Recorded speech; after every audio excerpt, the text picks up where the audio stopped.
Hi everyone, it's Mrs. Eames, a school counselor at Musselman. And this one's for the parents because we really need to thank you and we need to give you some help. So first of all, thank you for all that you've been doing in terms of taking care of your child, comforting your child, educating your child. You've now added way more to your plate than you ever thought you ever would. You're learning online learning as we learn online learning. So thank you for your patience as we've learned how to set up virtual classrooms on Google Classroom and do assignments and figure out how to post them and then figure out how to get in and figure out how to help you turn in an assignment. So just thank you for your patience because we know this is not easy to be both a parent and an educator and trying to work or figure out how to get groceries and toilet paper and all of those things. So I wanted to just go over some tips for you as we're getting into many weeks of being home and patients running thin and just ways of trying to help you guys manage this. Our staff has been doing trainings all year, learning how to help children when they're in an emotional state calm their bodies, so that they can go on and live happy, healthy lives and learn. You can't learn when you're in an emotional state. So you've seen me, if you've watched some of the lessons when you've done it with your kids, you've seen me talk about the 4 breathing techniques. I asked your kids to teach them to you. You've seen me read Schubert is a Star and some other Schubert books. And here's Schubert. So there's a whole series of this stuff on conscious discipline. And later I'm going to show you how to get to my website because I have a lot of things posted as well as a parent to listen to some of these things and be like, oh yeah, I can see how that would be useful.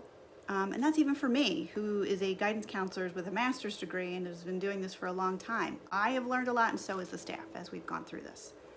So some of the things I wanted to talk to you about were 5 things families can do during COVID and even after COVID. Like there's going to be an after COVID. We're going to have a new normal, and we don't know what that's going to look like, and it's anxiety provoking. But the most important thing, if you don't remember anything else about this video, the most important thing that I want to teach you and what our staff has been learning this year is our emotional state affects the entire household, and it affects our children.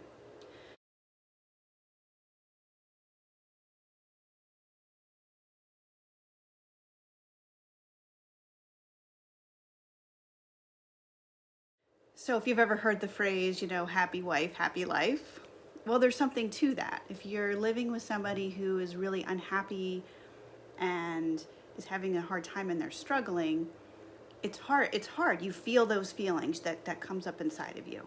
So the biggest thing, what we've been learning as a staff this year is take a breath. If you're noticing inside your body that you are frustrated, you're overwhelmed, it is okay, and more than okay, it is a good thing to stop, pause, and take those breaths.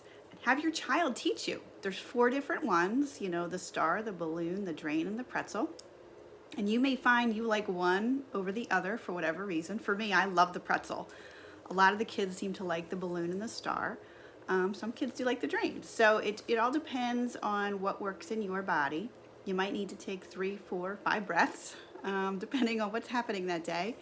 But I really encourage you to do that because I'll give you an example that Dr. Becky Bailey talks about. You're in the car and you're driving and you're irritated and someone tries to cut you off or tries to get in front of you and you're irritated and you're like, you're not going to get in front of me. But if you're in a car and you're having a really good day and you're in a really good mood and somebody wants to get over, you're like, oh, come on, yeah, get in front of me, no big deal. And it's the same exact situations. The only thing that was different was our internal state. How are we feeling at that moment when that happened? So our children rely on us.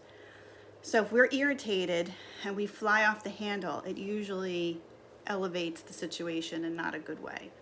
If we take a deep breath, okay, I got this, you tell yourself in your head. You take a few seconds to figure it out. You usually have a much better response and then a much better outcome. And we've seen it in our school building before all of this. in so many ways, so many examples. We had a far better school year this past year, teaching all the children and all the staff how this works, so that we could then get in the nice frame of mind to go, I got this, I can figure this out, I can handle this. And that's the biggest thing. And right now with COVID, we're doing a lot of that. We're very frustrated, we're watching the news, we don't know what's happening. And so you're gonna find yourself taking a lot of breaths. And then eventually going, all right, I'll figure this out. We got this, we'll figure it out. We don't know what it's gonna look like yet, but we'll do it together, okay? So that's some of the biggest things. The second thing I'm gonna talk about is safety and connection. So you might be experiencing your children who do not want to do schoolwork and they're really frustrated. So I want to encourage you to remember this isn't just a normal parenting experience where we're trying to have our child do something. There's another layer of grief. They've lost school. This might be the biggest loss they've ever had in their life. And to them, it's hard. It is really hard to lose their teacher and their classmates and their fun time at recess, sitting in the cafeteria, all those fun things that they do all day long. You know, they're going to grieve it. So try and remember that when you're introducing time to do schoolwork. And, you know, you can say, you know what, I'm wondering if you're just thinking about school and it's hard right now. Acknowledge it, you know, say, you know what, can I give you a hug? Maybe we should do a breath. You need to calm the body before you can learn. Your brain does not function well when it doesn't feel safe and it doesn't feel loved and it doesn't feel connected to other people. So that's even for you adults. So you adults, when you're finding that you are just frazzled and you don't know what to do, take a breath. And if you need to, reach out to somebody that you love and feel connected to that calms you, that is able to help you put things in perspective. Highly encourage that. So, because we all need this. This isn't just for kids, it's for the adults. Our kids cannot do well without us if we're not doing well. That does not mean you need to be perfect. You know, we all have our moments. But then you can acknowledge them and say, you know what, I'm really sorry. Mommy had a moment. I got overwhelmed. I went and took a breath. I feel a little bit better now. You know, we'll figure this out. We can handle this. You're going to model for them.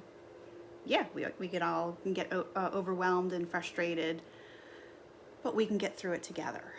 So that's the biggest thing. I want you to take a deep breath and then go, okay, I got this. I can handle this. I'll be able to figure this out. I'm a smart person. You know, all those messages to yourself are really, really important. And then showing that to your child, because then you're going to teach them how to problem solve through life when things come up and they're hard. All right. So with that safety connection, make sure you laugh and you giggle and you give them hugs. That's really, really important. And I know that's hard right now because some of you are working really long hours and you're trying to come home and figure out about schoolwork and food and laundry and all of those many, many tasks that you have as a parent. But all I can say is the most important thing is for your child to feel safe and connected. And so taking that time to give them the hug, to play a quick game, to do some jumping jacks or anything silly helps connection. So let's just do creating the new normal. That might be hard, and some of you might be working at different hours. Do the best you can with setting up a schedule that's routine. All human beings do better when there's routine. When routine is thrown out the window, we're kind of like this. So we probably were all like that in the very first few weeks when shelter in place happened. We didn't know what to do or where to turn or how to structure our day.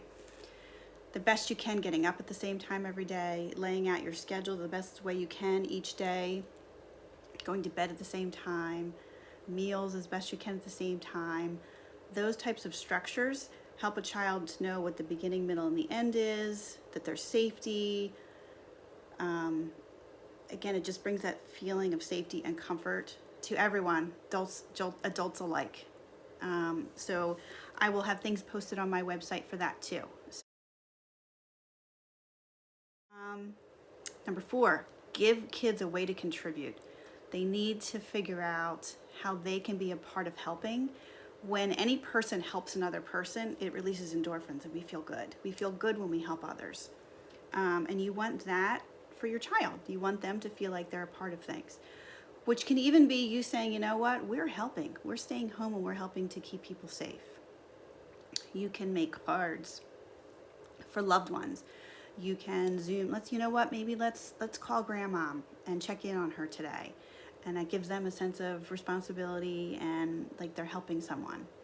Things around the house. Be like, hey, would you like to help out with this today? And they may say no, and you know, you might have to move on with that. But if they want to contribute, be like, that is really helpful. Let them know that it's helpful. Try and stay away from good job, bad job. Try and really talk about how it was helpful to you. Hey, it was really helpful when you went and picked up your things. That was really helpful to me, and I want to say thank you. So just acknowledging when they're helpful and saying, you just did that. You did it. Good for you.